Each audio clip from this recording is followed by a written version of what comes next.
A. Adjectives to describe people's personality or behaviour. Impetuous.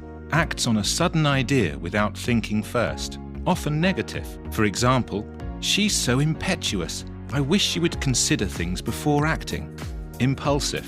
Similar to impetuous, but can be used in a more positive way. For example, his impulsive generosity led him to give money to anyone who asked for help.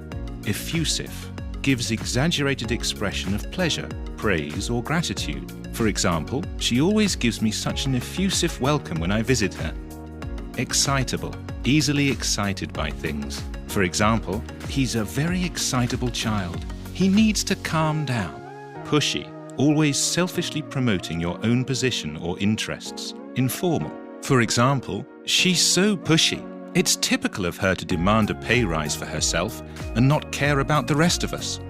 Self-conscious. Nervous or uncomfortable because you know what people think about you or your actions. For example, Freddie seemed self-conscious and uncomfortable when he had to make the announcement at the party. Well-balanced, calm and reasonable, and showing good judgment. For example, the teacher said Maddie was a well-balanced child who got on well at school. Taciturn, reserved or says very little, generally negative. For example, he was a bit taciturn when I first met him. He hardly said a word. B. Sociability. Chloe's such an introvert. Her brother Mark is so outgoing and is such an extrovert. Strange, isn't it?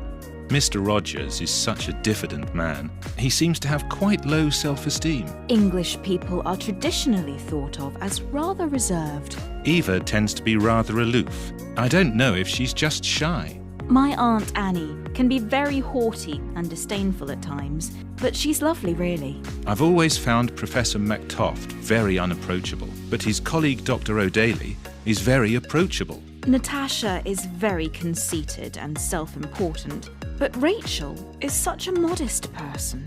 Joe is always so polite and respectful. I wish he would be more informal and just treat me as his equal. C. Character traits.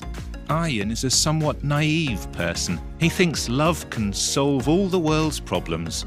Telephone salespeople often take advantage of gullible people. My father was a very conscientious man. He never took time off work unless he was really sick. She's a restless individual. I don't think she'll ever settle down in a job. You are so obstinate and pig-headed. Why don't you listen when people give you advice?